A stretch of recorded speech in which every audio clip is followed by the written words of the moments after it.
As the war in Ukraine continues to drag on, all eyes continue to be on Washington to find out what President Trump is going to do next. He's talked a lot about what he may do. He's given a few signs here and there. General Keith Kellogg, his emissary to the Russia-Ukraine war, has made a couple of comments here and there. But so far, and the Russians have been saying this themselves, they're looking for signals to when negotiations are actually going to start and what the terms are that President Trump wants. Because so far, he said that he wants a deal, but he hasn't said what he thinks the deal should look like. And so we want to find out really to what kind of leverage does Trump actually have, and what can we expect out of the discussions here.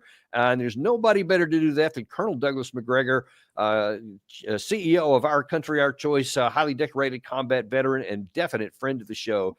Colonel, first of all, welcome back. Good to be here, Dan. It's always great to have you because I know you've always got some inside information. You've got good context in place, but just a great analytical mind that cuts through the BS and just cuts through what people want to believe and just kind of what is. And so as we looked to this here, I just wonder what your kind of general 30,000 foot level beliefs are about what you think the Trump administration thinks it's going to be able to accomplish in Ukraine. Well, that's a hard question because based on all the comments to this point in time, they seem to think that they've got the ability to shape the outcome from Washington. And I don't think they do. The other problem is I'm not sure that President Trump has really decided what it is that he wants from Russia. I mean, that may sound strange, but all the thinking I see, all the comments that I hear are all very short term in focus. In other words, if you're President Trump and his advisors, I think they're telling him, Mr. President, here's an easy win for you. If you do this, this will be a big win. And Trump is a marketing genius. He's somebody who understands the media and understands how to market himself and ideas. And I think he's looking at it in a similar way. How do I pitch this so that we get a big win for the administration out of this, without really understanding that this is not about a win in the marketplace. This is not about a short-term splash. This is not about credit with the media and the public. This is a very serious matter now. And I keep asking, I was on the phone, frankly, yesterday with someone, and they were telling me, well, we have to do this, have to do that, and so forth. I said, wait a minute, what do you want from Russia?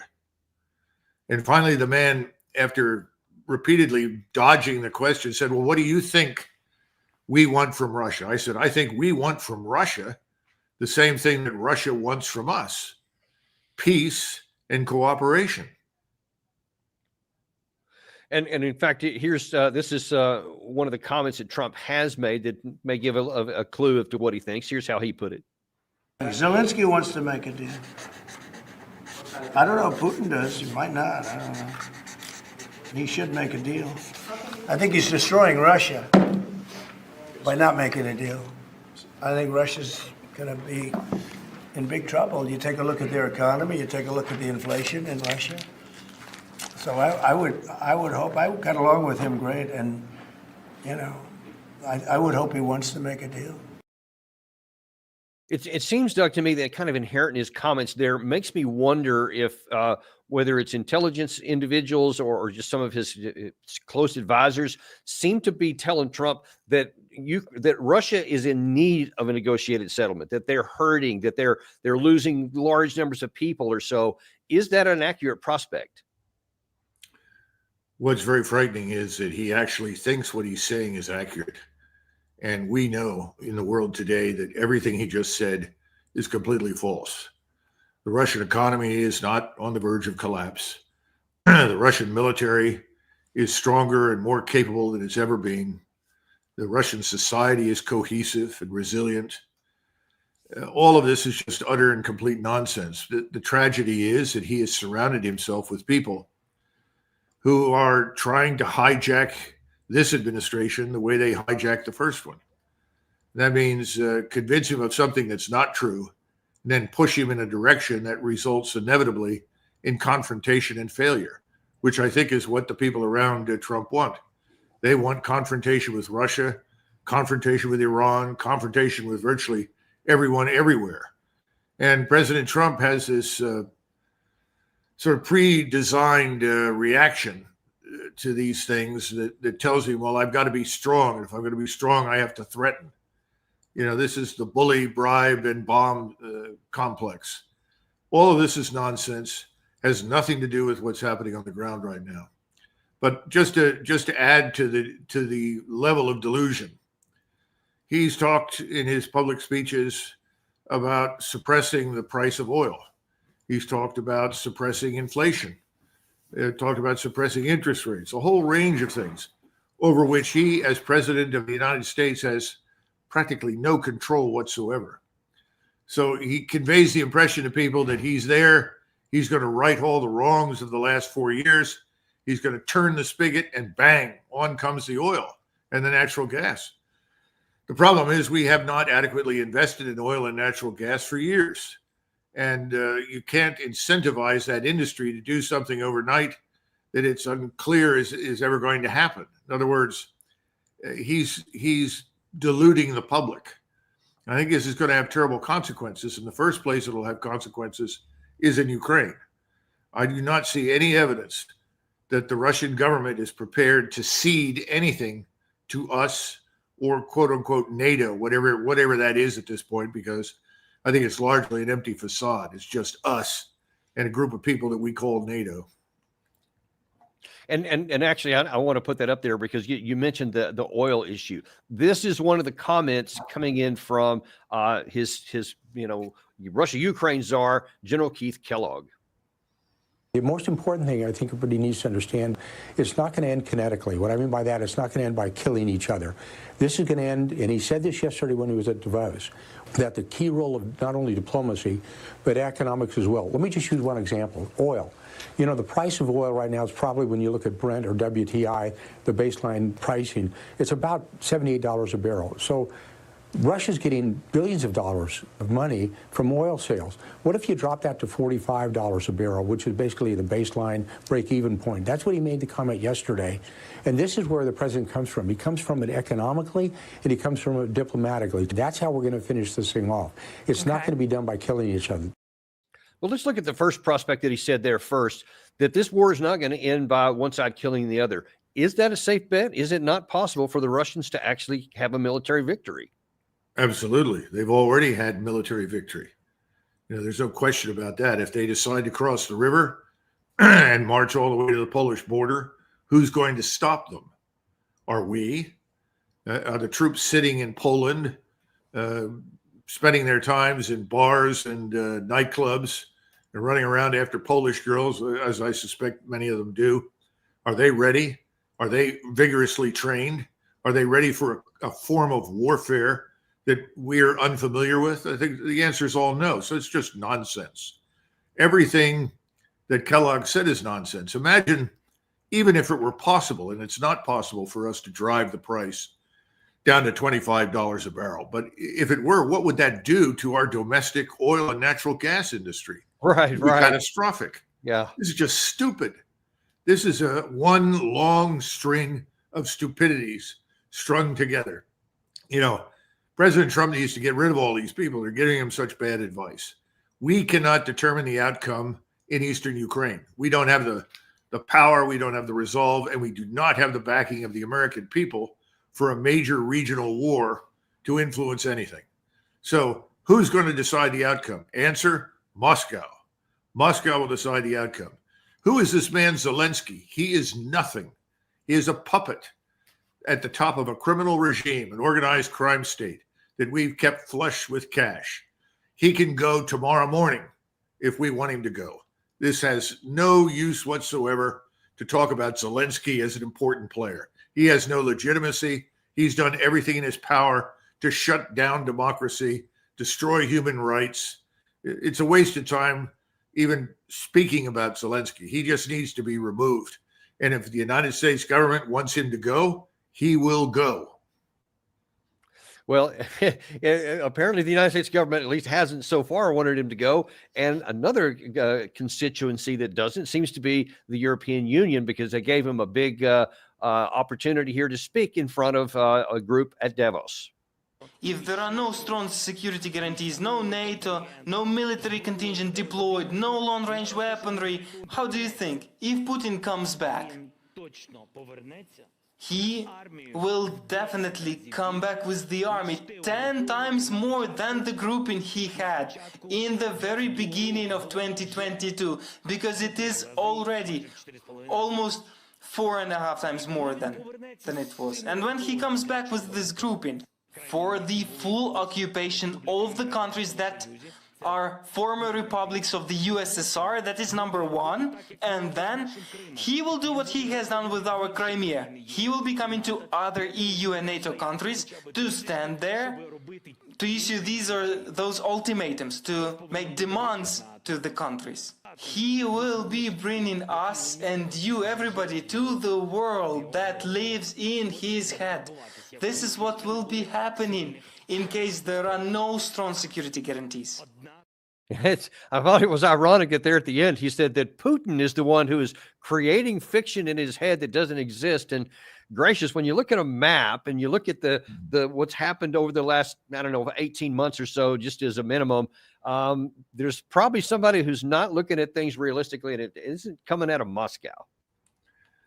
Well, this is an artificial world created by the so-called globalists, neocons, whatever you want to call them, that have hijacked our government and gained control of most of the governments, certainly in Western Europe.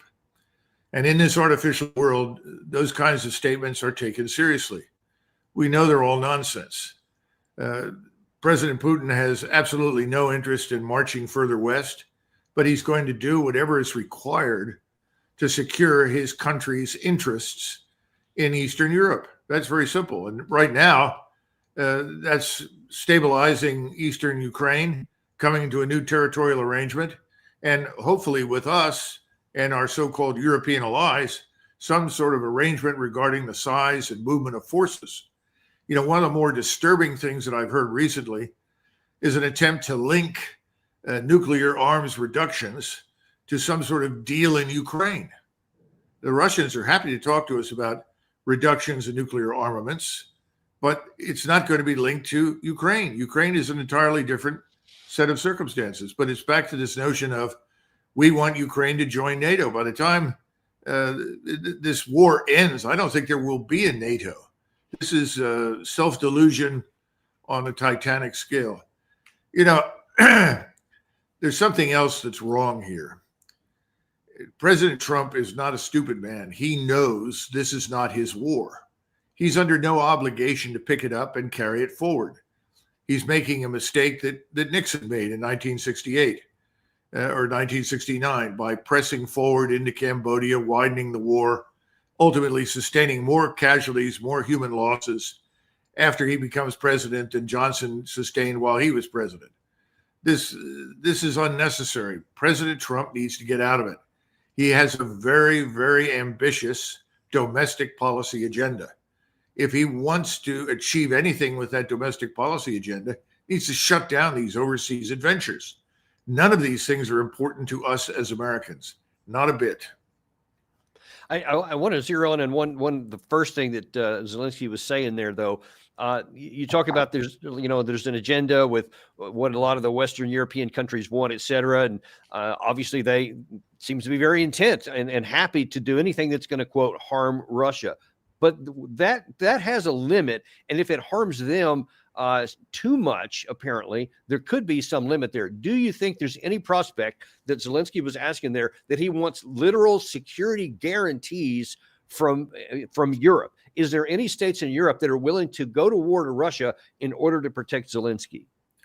Not that I'm aware, although Starmer's London government has made noises in that direction. Of course, Starmer's government is on slippery ice these days. I don't think he's going to last much longer. I think he's about to go the way of Liz Truss. Bismarck was asked, I think in 1875, what would you do if the British Army landed on the shores of Germany? Bismarck scoffed and said, well, I'd send the police out to arrest it. And people sort of stood back and said, what does he mean? Well, what he meant was very true. The British Army was so small, so incapable, that it posed absolutely no threat to the German state or the German people. And if that was going to be an instrument of strategic statecraft, it would fail. Well, you've got a similar situation today. Anybody in Europe who stands up and talks about we're going to punish Russia militarily, short of nuclear weapons, and of course the use of any nuclear weapon is instantaneous suicide. But if you're going to try and do it at all, you're going to be annihilated. The Russians will annihilate them. They're very practiced now. They understand how this new form of warfare works. Well, So now, I think, actually, Doug, on that line, I want to ask you something.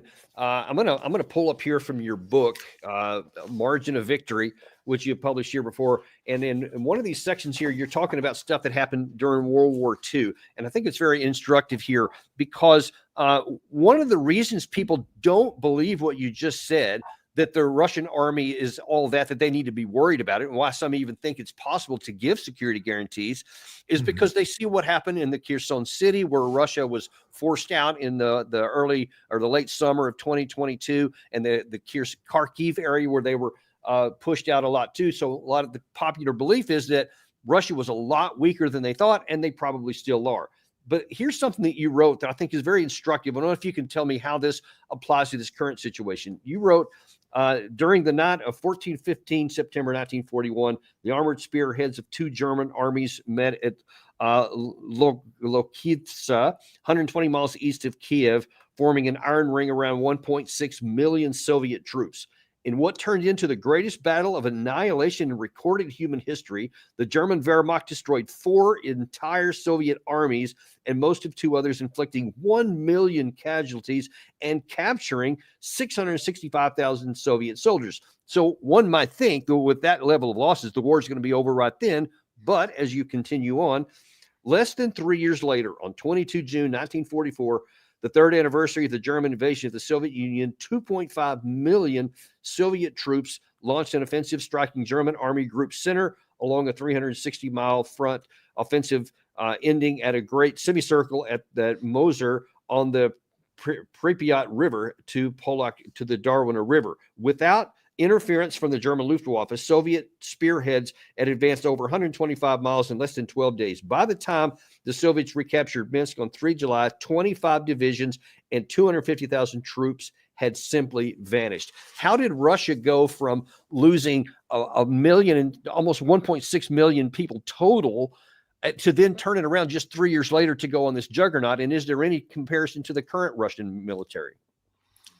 well, let me reference something else that some people in the audience may remember, that the Romans suffered catastrophic defeats at the hands of Hannibal, but the Romans built their forces up, restored their forces, changed their forces, adapted them, and eventually they ground the Carthaginians into the dust.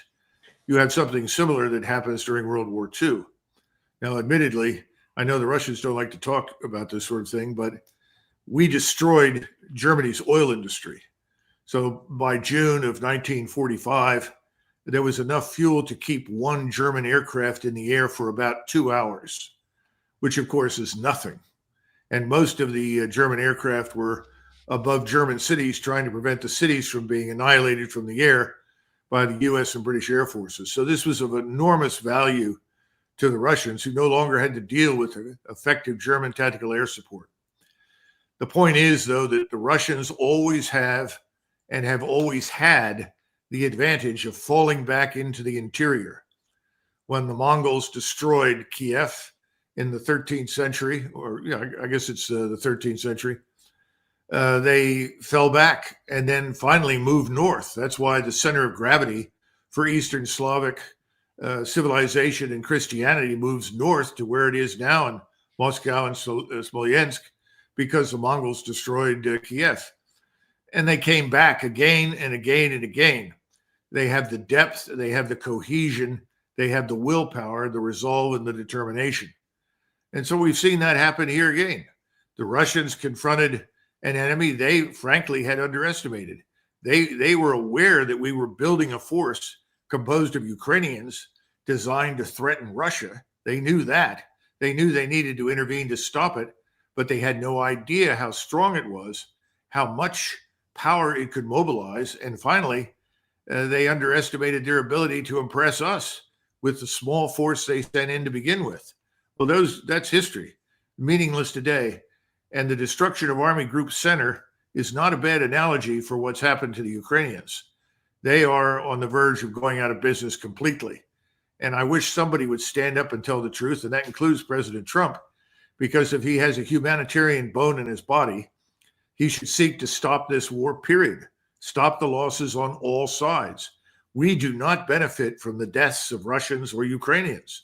I don't know why anybody would say such a thing. But then again, I look at the people who've hijacked control of our government over the last several years and how much hatred they seem to feel for Russia and how much hatred they seem to feel for everyone in the Middle East. I guess that's the explanation, but it doesn't make any sense to us as Americans. We have no interest in this mass murder that has been going on. None. Well, don't. And one wonders if that's going to be forced upon those that are in power here, because I showed you both Trump and Kellogg, who seem to both confidently think that Russia's hurting and therefore they're in need of a negotiated settlement. But then when you look and see what the Ukraine side or the Russian side is saying, they are not quite as tentative as one might think in light of what's going on here. We've had Sergei Lavrov, who said, absolutely no circumstances will we do a ceasefire or a pause, because that was only help the other side and it would harm Russia because Russia's on the advantage. And then you see Putin himself, who seems, pretty confident. What we need is not just a ceasefire. We need peace, a long-lasting peace. We don't have any preconditions for talks. We are ready to engage in a conversation without preconditions. But there has to be a basis of something that we've agreed upon during the talks in Istanbul in late 2022. And based, of course, on the realities on the ground at this moment.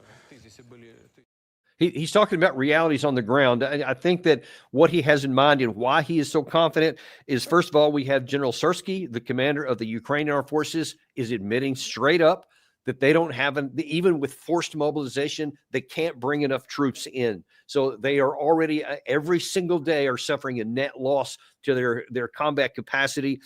You've also got here in just the last few weeks, you have first the famous 155th Brigade that was trained in Paris to much fanfare, disintegrated before it even got to the front line. And then now here a couple of days ago, you had the 155th Brigade, a new brigade that was formed in Ukraine itself, likewise fell apart before it came. So I think Putin can see that the forces arrayed against him are literally falling apart by the day. So he can confidently say, I'm not interested in a ceasefire, but he does want a peaceful solution. Do you think that Russia is just saying that and that maybe they're not as strong as they believe? Or do you think he's right? Well, you also have this man, Budanov, who is the leader of the State Committee on Intelligence in Kiev. And Budanov is nothing if not a complete fanatic, devoted to the idea of killing and destroying as many Russians as possible. And he's effectively said the same thing, that unless extreme measures are adopted, the war is effectively over. Ukraine will not survive. Now, one of the reasons I bring him up is that there's been some talk in the press about some sort of false flag nuclear event with either a nuclear reactor or a dirty bomb or something else. And I would tell you that the one individual whose group is capable of just that sort of insanity is Budanov. And I hope everybody pays attention to that name and watches that very carefully, because that's something that he could do, I think, if he has the right resources at his disposal. And remember, he's strongly backed by the CIA and MI6. Now, the war is effectively over. That's true. But there's a different way to look at everything that President Putin has just said. If you're sitting where President Trump is, knowing his views geostrategically on Europe and NATO, this is an opportunity to do two things. First, go ahead, suspend the aid, military aid to Ukraine. That will bring the war to an end. Then pull out immediately all American military and non-military personnel, intelligence. It doesn't make any difference. Bring them all out. Get all the Americans out of Ukraine. And then simply send a note to President Putin that when it's convenient, that we're willing to discuss a larger solution to the security situation in Central East Europe, because the war itself is over. We're not talking about the war anymore. That's a done deal, so to say. President Trump needs to understand that. He has an opportunity, though, now to come to a larger agreement with the Russians in Europe. That's a very important thing to do, because Putin wants peace in Europe. The Europeans want peace with Russia. We should want peace with Russia and cooperation with Russia. There is no particular strategic reason why we should be in conflict with Moscow. I would argue that there hasn't been any since Stalin was in power. But the bottom line is, that's where we should be thinking right now. If we meet with the Russians, let's listen to them. What is their proposal for a security arrangement in Europe that prevents any further bloodshed, any further warfare from breaking out? We should do that. Then we can sit back and say, well, we agree with this and this. We're not too keen on that and that. In other words, you can pick and choose and you can talk. This is called diplomacy and negotiation. But what we don't need is to lobotomize ourselves, which is effectively what we're doing right now by answering anything that comes across the desk as, if you don't do what we want, we're going to bully you. We're going to tariff you. We're going to harm you. You're not going to have much success with that. Biden's been doing that, since 2022? Look how successful he's been. So this is all nonsense. So what do you say? Somebody has to present that to the president in an unambiguous fashion. This is a once in a several decades opportunity to come to an arrangement that could work to the benefit of us, as well as the Russians and the people living in Ukraine and the rest of Europe. So what do you say to the Mark Rutte's, who just I guess about 10 days ago went in front of a panel of NATO leaders and said, we have to keep strengthening Ukraine, because if we don't, Russia will just continue moving on to the West. What do you say to that? Is this Rubio? Rutte, Mark Rutte. Oh, Rutte, the Dutchman. He's irrelevant. He's a puppet. We just put people into these jobs that are going to say whatever we tell them to say. That was true for his predecessor, Stolberg, from Norway. Now we have going to the Dutchman. Forget them. They're irrelevant. The elites in Europe are done. They're finished. Let me explain. In every nation in Europe, there is a right-wing nationalist government waiting to take over. Whether they get into power next week, in 6 months, or a year, I can't predict, but they're coming. And they deserve power, because they are telling their people exactly what, you, I, and many other Americans have told our own people. We are America first. We need to focus on what's happening here at home. There is no reason for us to be involved in conflicts in Eastern Europe, in Ukraine, with Russia, or anybody else. And that's what the Germans, the French, I think eventually the British, the rest of the Europeans are all coming around to this understanding. This is not 1936. It's not 1939. It's not 1945. This is a different world. And we should be concerned about our survival, the survival of our states, our way of life, our culture, our languages, our civilization. That's where we should focus. That has been Putin's focus. That's why he's winning and we are losing. Now, you say that there's the change is coming in the West and among the European leaders. Change hasn't got here yet, other than maybe Fico in Slovakia and Viktor Orban in Hungary. But so far, the rest of them are still in the old way. Here is Kaja Kallas, the foreign minister for the European Union, talking about what she thinks is the reality on the ground. For too long, we have offered Russia alternatives, hoping that it would choose cooperation and economic prosperity for its people over fraudulent imperialistic ambitions. But instead, Russia's defense industry is churning out tanks, glide bombs, artillery shells in vast quantities. Together, EU member states' economies are 17 times bigger than that of Russia's economy. We must force his hand to show him that he will lose. and stop him before he attacks one of our own. Europe's failure to invest in military capabilities also sends a dangerous signal to the aggressor. Weakness invites them in. President Trump is right to say that we don't spend enough. It's time to invest. We all need to be realistic about Russia. Russia poses existential threat to our security today, tomorrow, and for as long as we underinvest in our defense. So to what extent, Doug, do you think that she believes any of that stuff? Or is it like, no, this is just what we have to say because the key word there is invest, i.e. spend a lot more in the defense industry? Or does she actually believe that? What is your view on what they're saying? A couple of points. First of all, is this lovely Miss Kaya Kallas, is she from Lithuania? I'm actually not sure where she's from. I think you should find out. I think she's probably from Lithuania. If not, she could be from Latvia, potentially. Or Estonia. The reason I'm bringing that up is that the people in those countries were traumatized by the Second World War and their mistreatment at the hands of communists, which is why they greeted the liberating German forces with flowers and bread and salt and so forth, just as they did in Ukraine. These people have never gotten past that trauma, and they are believing in a Russia that doesn't exist today. That is a Soviet-style state led by Stalin and millions of soldiers ready to sacrifice themselves and rape, pillage, murder, and burn. That's just nonsense. So that's part of the problem.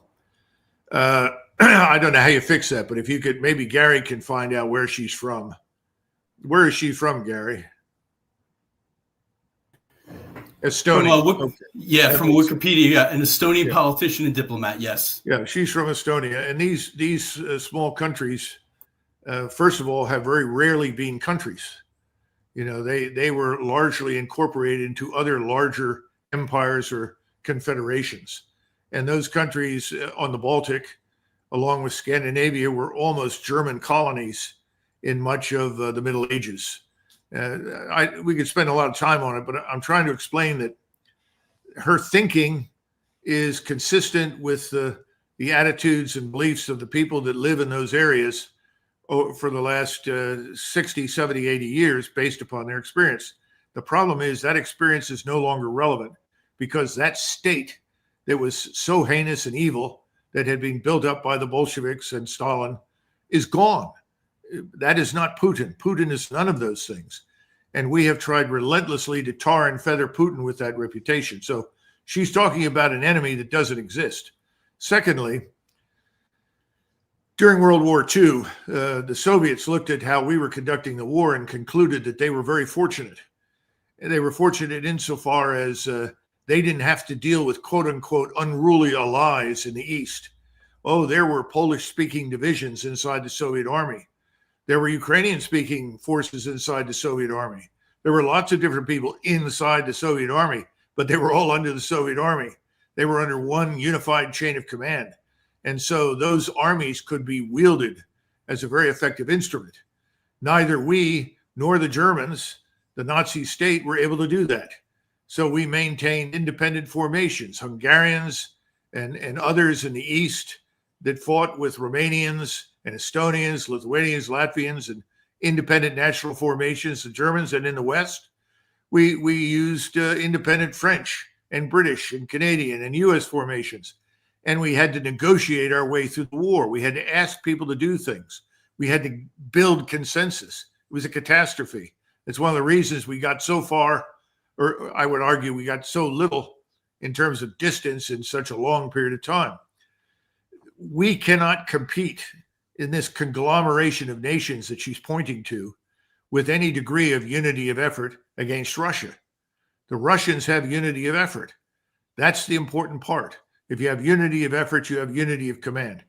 So she's smoking something, and it's probably not a cigarette. Okay, well, that's pretty clear. So bottom line, whatever she intends, it's not really going to translate into anything positive for Europe. I want to go back again to read something from your book from later on in the same chapter that I was reading here before. because it talks about things toward the end of the war. And it seems to me that I see something playing out right now. As a preface to this, I mean, the situation right now, Velika Novoselica is the latest city to have fallen on the Ukraine side. It was one of the fastest that the Russians have been able to take a city since late 2023.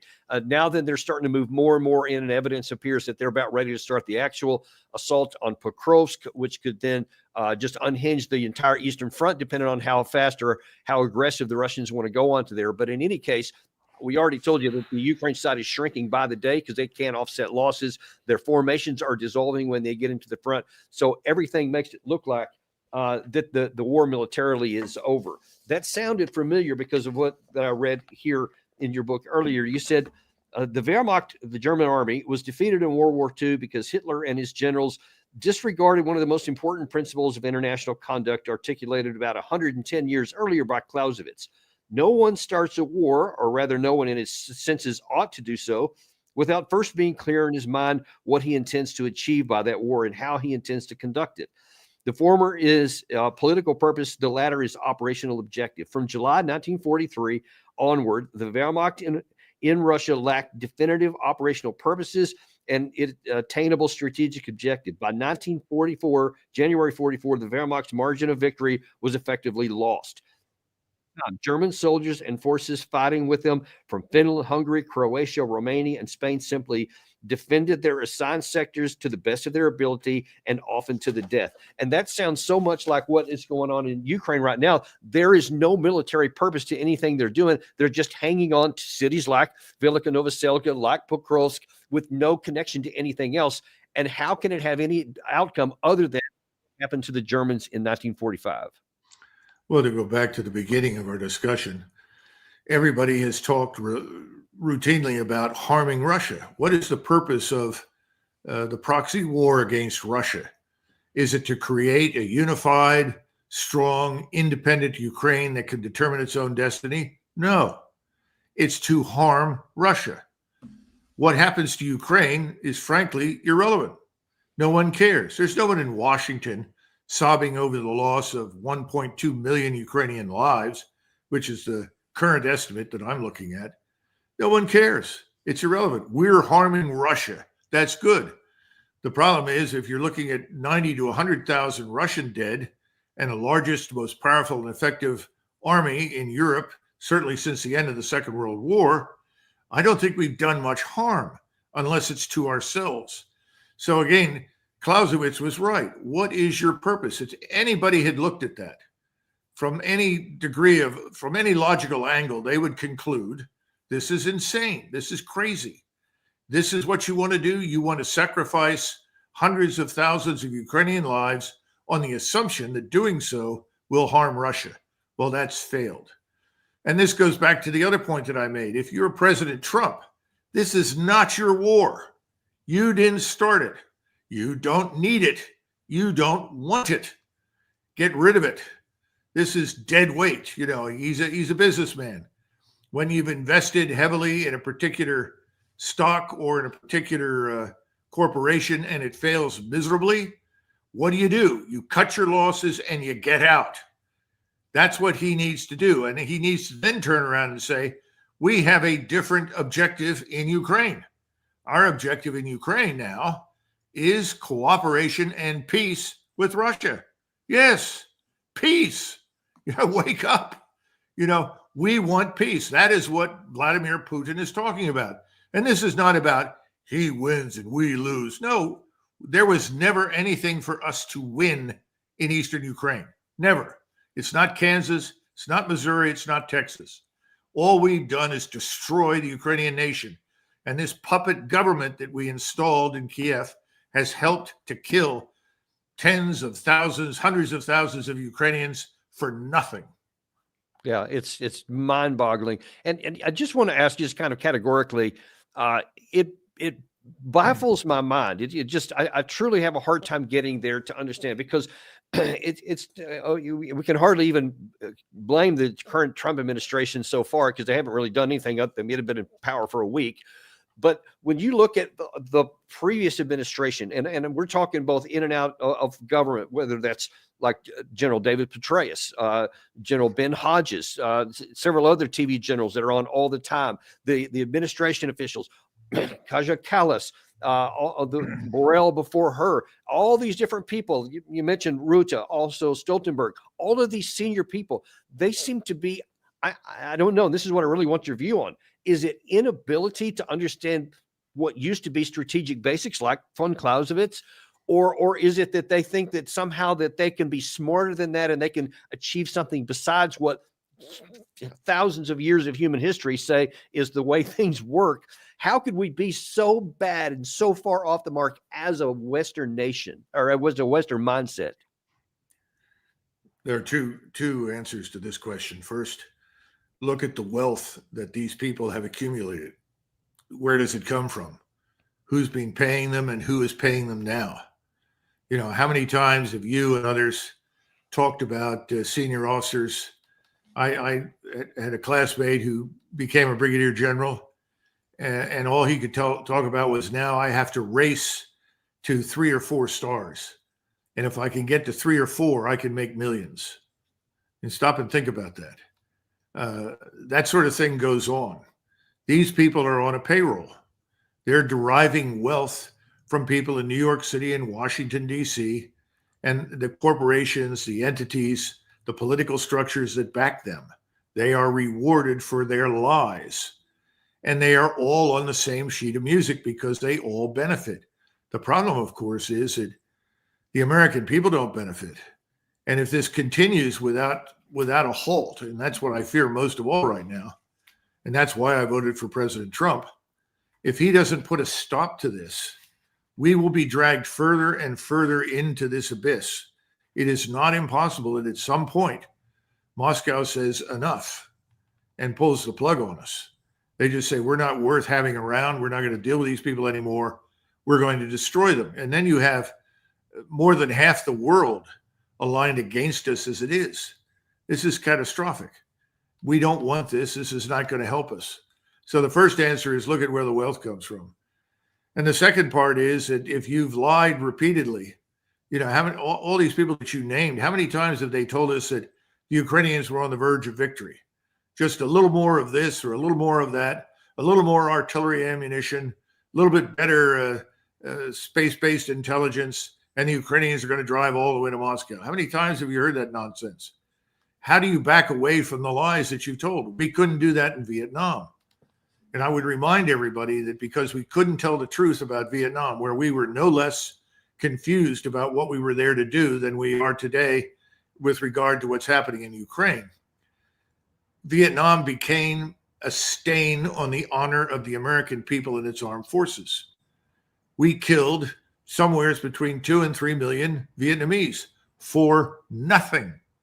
We lost over 58,000 dead with more than 100,000 wounded.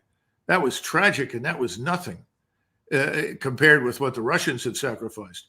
But the difference is that at least the Russians have fought for Russian national interest and national security. And they've done it, I think, better than perhaps anyone has in the last century in terms of avoiding the pitfalls that confront all of us on the battlefield. You, Dan, know from personal experience, as I do, how easy it is to pull the trigger and kill large numbers of people unnecessarily. It's not difficult. They haven't done that. So the stain on our honor continues today in Ukraine. This is a disgrace. We should have had nothing to do with it. Never. We've capitalized on hatreds that spring from the depths of people's souls rooted in the Second World War. It's the worst possible thing that we could do. We need to stop it. And that's why President Trump needs to stop it and get rid of these people that are hijacking him and his administration and taking it down the path to hell. Well, I certainly hope that happens. That's definitely what I'm wanted to get this thing over with. Because, I mean, if he does, like you said earlier, if he does want his domestic agenda to go forward, this has to get off the table and quickly. People they'll bitch and moan about it for a while, but then they'll, like everything else that always happens in Washington, it'll be yesterday's news and the next news cycle moved on, and he can get on to the things that matter the most, and the dying in Ukraine can stop. In the last bit of time we have here, I wonder if we could kind of shift gears a little bit. and kind of give me your assessment of what you think is going on in the Middle East with all of this stuff going on with this current fragile ceasefire holding between Israel and Gaza, the still fragile ceasefire between Israel and Hezbollah in southern Lebanon, and just how do you see this whole dynamic playing out, especially in light of Trump's kind of off-the-cuff comments that, well, maybe we should just clear out the Gaza Strip. How's this going to play out? First of all, the ceasefire was always meant to be impermanent, in other words, temporary. The idea was that you give the Israeli Defense Force a break, and at the same time you get some hostages, which satisfies some of the folks on the home front.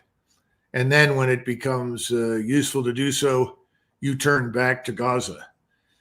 President Trump has now released all of these 2,000-pound bombs that were previously impounded and given them to the Israelis. Well, I rather suspect that when this ceasefire ends, those 2,000-pound bombs will be dropped on Gaza, and the annihilation of the population there will continue.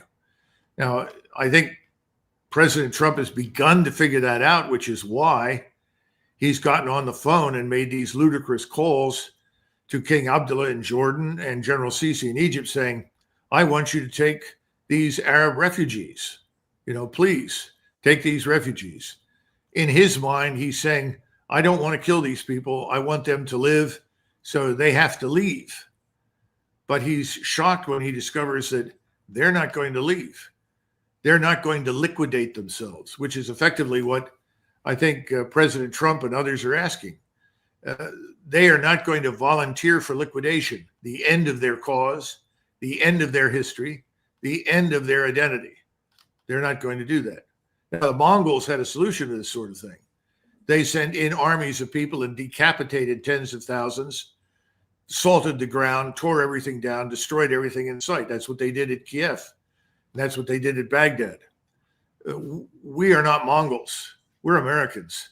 The Israelis are giving an imitation of Mongolian warfare in Gaza, and I think to some extent also in Lebanon.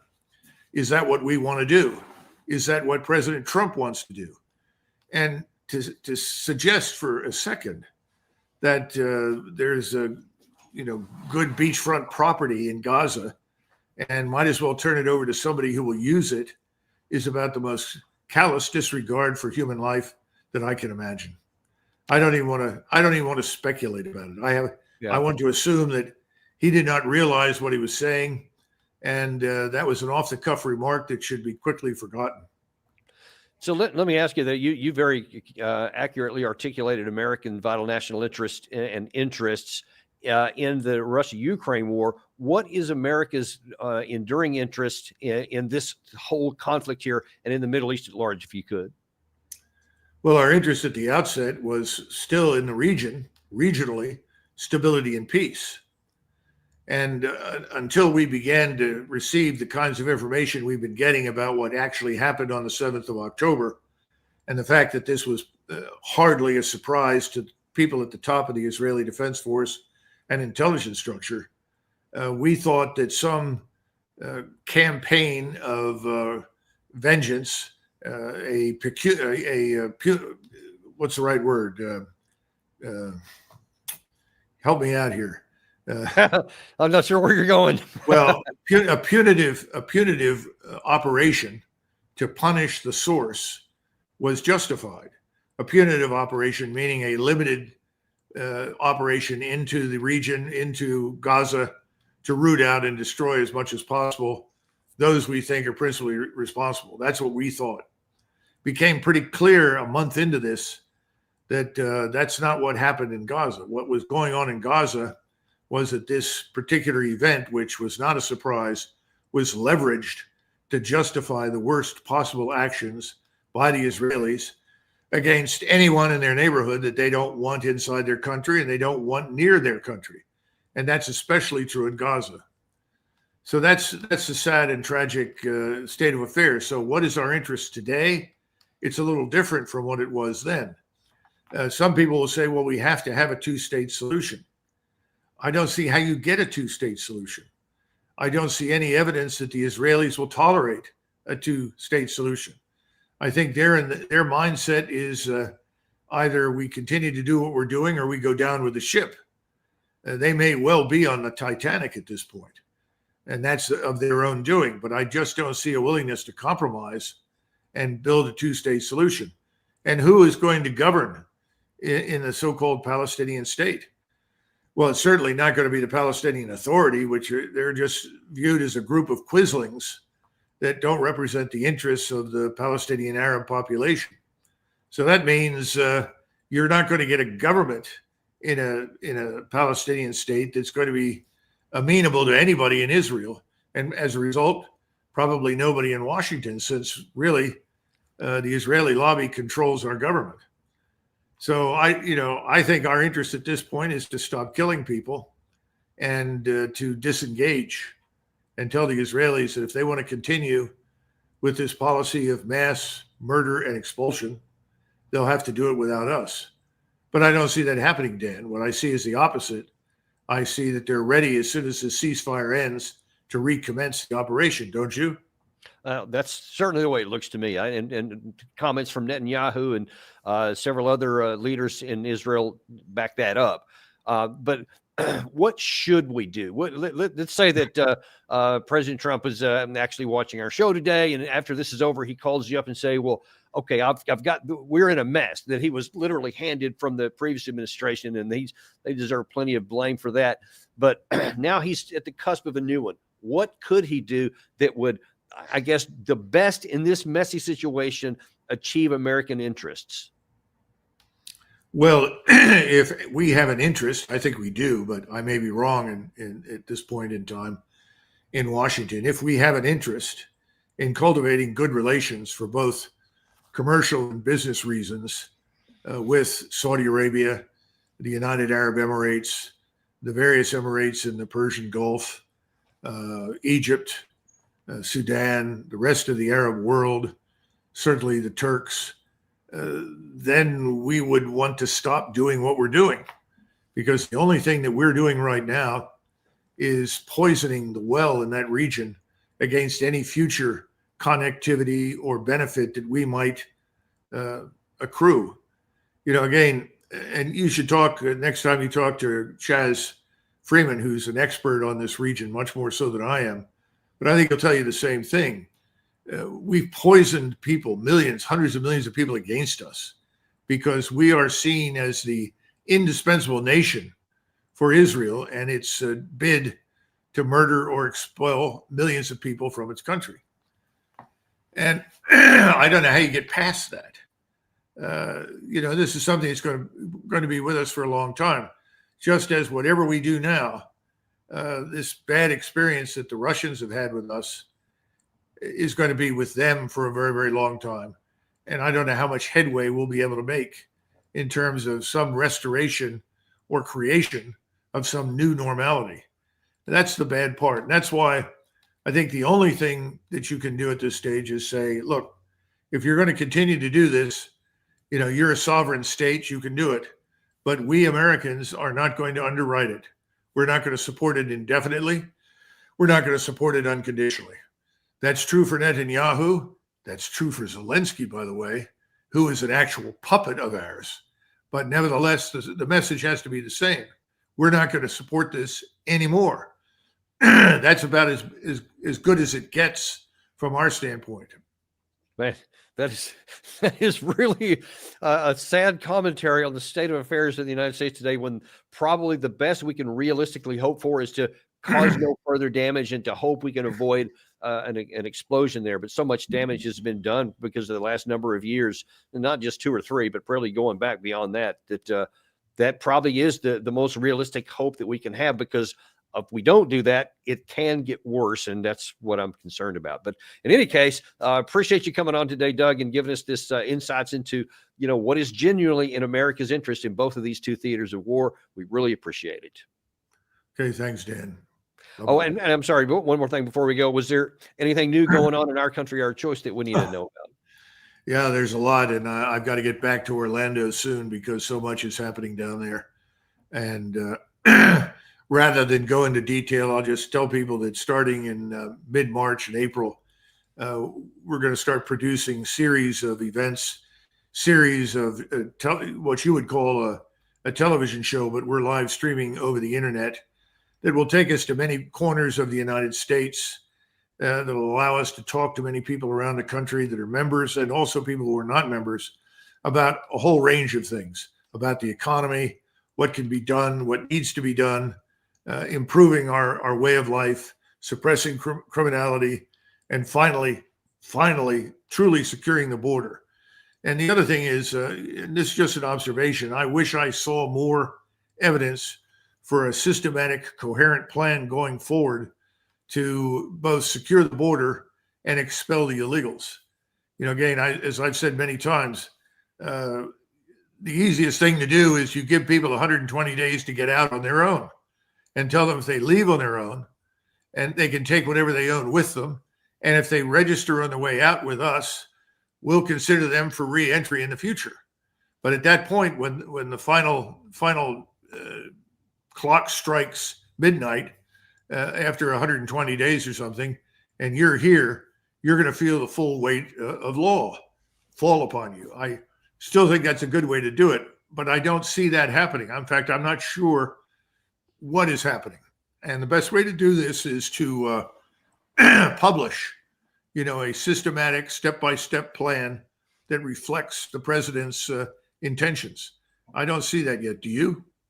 I have not. In fact, that's been a compliment that we've seen a number of these, big high-profile splashy media raids and whatnot. But I mean, I see that as actions. I don't see it as a strategy, and I'm hoping to see one to something that could be sustainable and that could be, taken care of, because obviously you can't just get rid of 11 million people in one fell swoop, because then that could have ramifications on our own economy and farming and all that kind of stuff.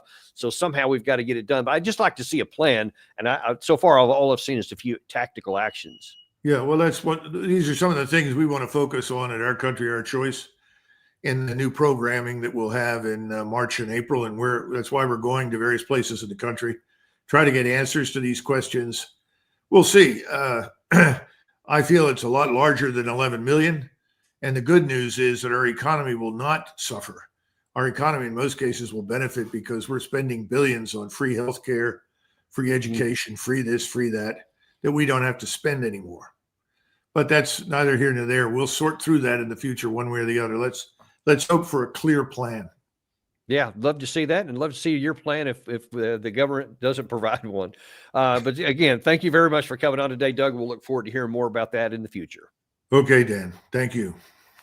And thank you guys for joining us too. Be sure and like and subscribe if you haven't on the way out. Also, let you know Larry Johnson is going to be with us at 2:00 today, just about an hour from now. Always a fan favorite. You're not going to want to miss that.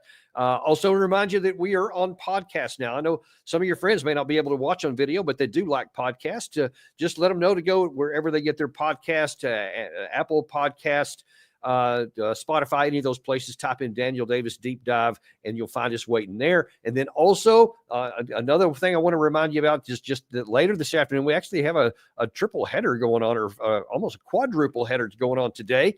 The last one is going to be something that's a little bit different. It's going to be Stephen Marsh, the author of The Next Civil War, is going to tell us how the chances of a U.S. Civil War are greater than you may realize.